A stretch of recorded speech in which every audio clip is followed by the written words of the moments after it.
ஆன்மீக அன்பர்கள் அனைவருக்கும் அன்பான வணக்கம். நம்மளோட சேனலில் தொடர்ந்து நிறைய ஆன்மீகம் சம்பந்தமான பல வீடியோ பதிவுகள் தாங்க பார்த்துக்கிட்டே இருக்கோம். அந்த வரிசையில் நாம் இன்னைக்கு என்ன பதிவு பார்க்க போகிறோம் அப்படின்னா, நவம்பர் 29ஆம் தேதிக்குள்ள கன்னிராசிக்காரங்களுக்கு எந்த மாதிரியான பலன்கள் அமைஞ்சிருக்குன்னு தாங்க. இதோடு இந்த மாதத்தோட விசேஷ நாட்களும் கிரகநிலை கிரக மாற்றங்களும் அது கூடவே நட்சத்திர பலன்களையும் பார்க்கலாங்க. ஸோ வீடியோவை ஸ்கிப் பண்ணாமல் முழுசாக பார்த்து பயன்பெறுங்க. ஃபஸ்ட்டு இந்த மாதத்தோட கிரகநிலை கிரக மாற்றங்கள் எப்படி அமைஞ்சிருக்குன்னு பார்க்கலாங்க. ராசியில் கேது, தனவாக்கு குடும்பஸ்தானத்தில் சூரியன், தைரிய வீரியஸ்தானத்தில் புதன் சுக்கிரன், ரணருண ரோகஸ்தானத்தில் சனி வக்கர நிலையிலும் இருக்கிறாருங்க. களத்திரஸ்தானத்தில் ராகு, பாக்கியஸ்தானத்தில் குரு வக்கர நிலையிலும் இருக்கிறாரு. லாபஸ்தானத்தில் செவ்வாய் என கிரகநிலை உள்ளது. கிரக மாற்றம் அப்படின்னு பார்த்தா 5/11 அன்னைக்கு ரணருண ரோகஸ்தானத்தில் சனி வக்கர நிவர்த்தி ஆகுறாருங்க. 8/11 அன்னைக்கு தைரிய வீரிய ஸ்தானத்தில் இருந்து சுக்கிரன் சுகஸ்தானத்துக்கு மாறுறாரு. 13/11 அன்னைக்கு தைரிய வீரிய ஸ்தானத்தில் புதன் வக்கரம் ஆரம்பிக்கிறாருங்க. 16/11 அன்னைக்கு தனவாக்கு குடும்பஸ்தானத்தில் இருந்து சூரியன் தைரிய வீரிய ஸ்தானத்துக்கு மாறுறாரு. இந்த மாதத்தில் பல விசேஷ நாட்கள் நமக்கு அமைஞ்சிருக்குங்க. அதாவது மாத ஆரம்பத்திலேயே அமாவாசை அமைஞ்சிருக்கு. அடுத்ததாக கேதாரலட்சுமி விரதமும் இருக்குங்க. நவம்பர் 2ஆம் தேதி கந்தசஷ்டி விரதம் ஆரம்பித்து 6 நாட்கள் நடைபெறுங்க. இதில் கடைசி நாளாக கந்தசஷ்டியின் சூரசம்ஹாரமும் நடைபெறும். அதுக்கு அடுத்ததாக சதுர்மாசி விரதம் பூர்த்தி அடையுது. பௌர்ணமி அன்னைக்கு எல்லா சிவன் கோயிலுமே அன்னாபிஷேகம் நடைபெறுங்க. மறக்காமல் எல்லோருமே கலந்துக்கோங்க. இது ரொம்பவே விசேஷமான நாளாக இருக்குது. இது கூடவே துளசி பூஜை, சோமவார விரதம், உமா மகேஸ்வர விரதம், சங்காபிஷேகம் இப்படின்னு நிறைய விசேஷ நாட்கள் நமக்கு அமைஞ்சிருக்குங்க. இதோடு சனி வக்கர நிவர்த்தியும் ஆகுது. இந்த வீடியோ பார்க்குற யார் வீட்டில் எல்லாம் துளசி மடம் இருக்குது அப்படின்னும், இந்த துளசி கல்யாணம் அப்படின்னு சொல்லக்கூடிய துளசி பூஜையை செஞ்சுருக்கீங்களா அப்படின்னும் கமெண்ட் பாக்ஸில் சொல்லுங்கள். கூடவே துளசி செடி வச்சுருப்பவங்க ஒரு லைக்கும் பண்ணிடுங்க. புதன் பகவானை ராசி அதிபதியாக கொண்டவங்க தாங்க இந்த கன்னிராசிக்காரங்க. இவர் நவகிரகங்களில் 4வது கிரகமாக இடம்பெற்றிருக்கிறாரு. பொன் அகப்பட்டாலும் புதன் அகப்படாது என்ற பெருமைக்குரியவர் இவர்தாங்க. மற்ற கிரகங்களின் சஞ்சாரம் சரியில்லாத போது கூட புதன் அதை சரி செஞ்சு நமக்கு அருள் செய்வார். இந்த இடத்துல பொன் அப்படிங்கிறது செல்வத்துக்கு அதிபதியான குருவை குறிக்கும். ஜாதகத்தில் குருவின் பலம் இருப்பதை விட புதன் பலமாக இருக்க வேணும் அப்படின்னு தாங்க சூசகமாக சொல்லப்பட்டு இருக்கு. கல்வி, கலை, வித்தைகளுக்கு அதிபதியானவர் தான் இந்த புதன் கிரகம். எந்த ஒரு விஷயத்தையும் கண்ணால் பார்த்தவுடன் அதை கையால் செய்வதற்கு புதன் அனுகிரகம் வேணுங்க.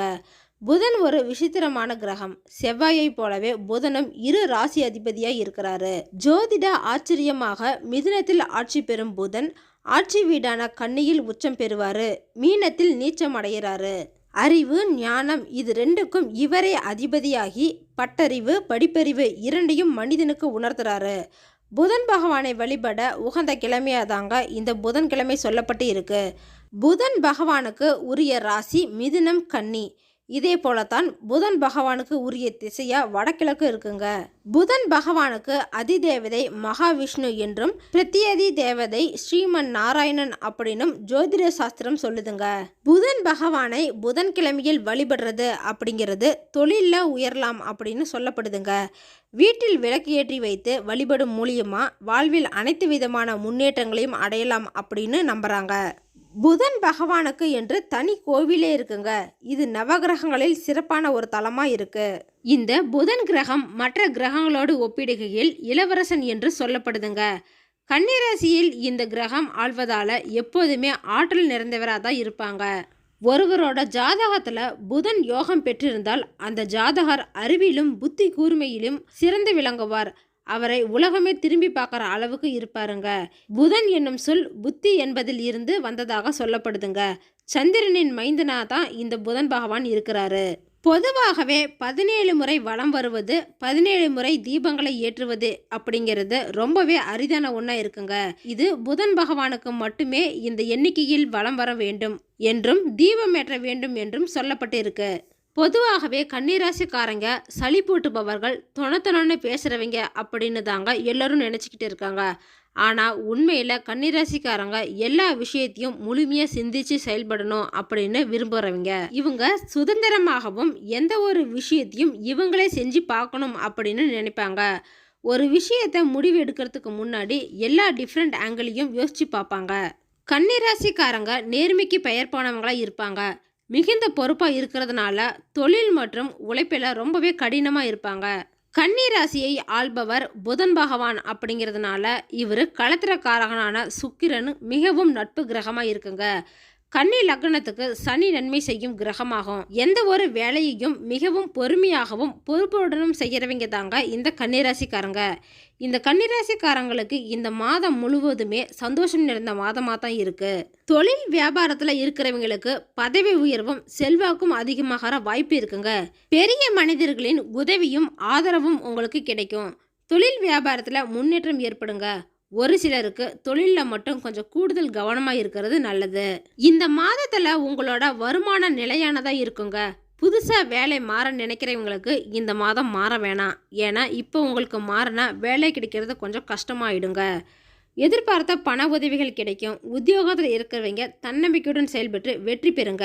மேலதிகாரியின் ஆதரவும் உங்களுக்கு கிடைக்கும். இந்த மாதத்தில் அடிக்கடி லீவு போடுறது, கடையை திறக்காமல் இருக்கிறது, இது போன்ற விஷயங்கள் எதுவும் செய்யாதுங்க. இந்த நவம்பர் மாதத்தில் உங்களுக்கு பாக்கிய குரு யோகத்தை ஏற்படுத்தி கொடுக்குறாரு. ஆனால் அதே சமயம் இந்த 6ஆம் தேதிக்கு மேலே சுக்கிரன் 4ஆம் இடத்துக்கு போயிட்டு குருவோட சேர்ந்து பரிவர்த்தனை செய்யறது மூலியமா பூர்வ புண்ணிய பலம் அதிகரிக்க கூடுங்க. அந்த வகையில் முன்னோர்களின் சொத்துக்கள் கிடைக்கிற வாய்ப்பும் இருக்கு. முன்னோர்களின் ஆசீர்வாதத்தை பெறுவதற்கான யோகமும் இருக்குங்க. குடும்ப வாழ்க்கையில நல்ல ஒரு சூழ்நிலை உருவாகிற வாய்ப்பு இருக்குங்க.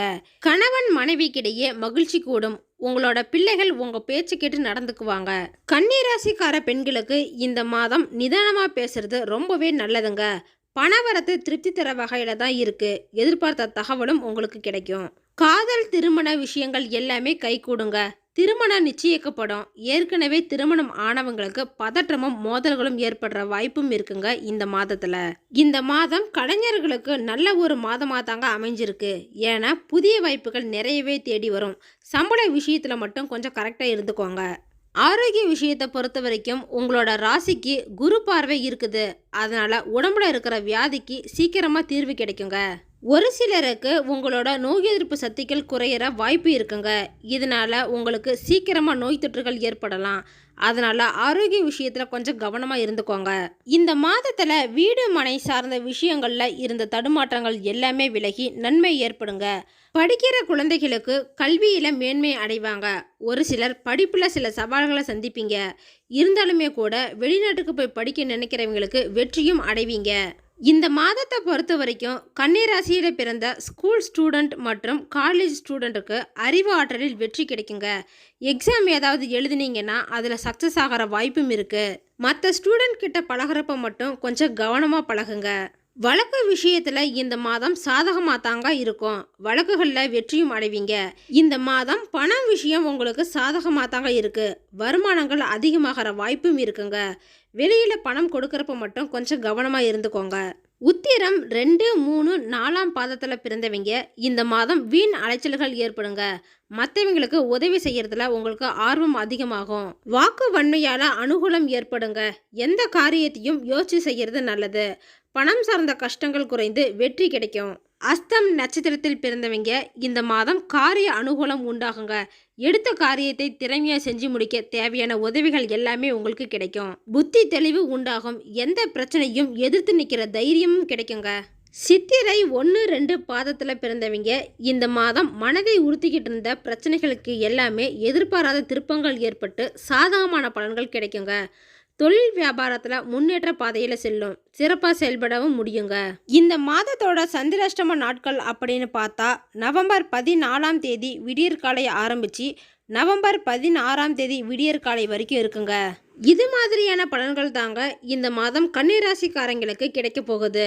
பரிகாரமாக கிருஷ்ண பரமாத்மாவை வணங்குங்க. கஷ்டங்கள் தீரும். குடும்பத்தில் மகிழ்ச்சியும் உண்டாகும்.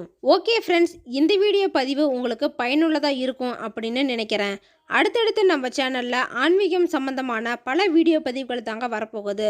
ஸோ நம்ம சேனலில் ஃபஸ்ட் டைம் பார்க்குறீங்க அப்படின்னா சப்ஸ்கிரைப் பண்ணி வச்சுக்கோங்க. கூடவே பெல் ஐக்கனையும் கிளிக் பண்ணி வச்சுக்கோங்க. அப்போ தான் நாங்கள் போடுற வீடியோ பதிவு உங்களுக்கு உடனே கிடைக்கும். இந்த வீடியோ உங்களுக்கு பிடிச்சிருந்தா லைக் பண்ணுங்கள், ஷேர் பண்ணுங்கள், கமெண்ட் பண்ணுங்கள். அதோடு உங்கள் ஃப்ரெண்ட்ஸ் அண்ட் ஃபேமிலிக்கும் ஷேர் பண்ணுங்கள். அவங்களும் இந்த வீடியோ பதிவை பார்த்து பயன்பெறட்டும். மற்றொரு ஆன்மீக தகவல் வீடியோவோடு உங்களை சந்திக்கிறேன். ஆன்மீக அன்பர்களான உங்களுக்கு நன்றியும் வணக்கமும்.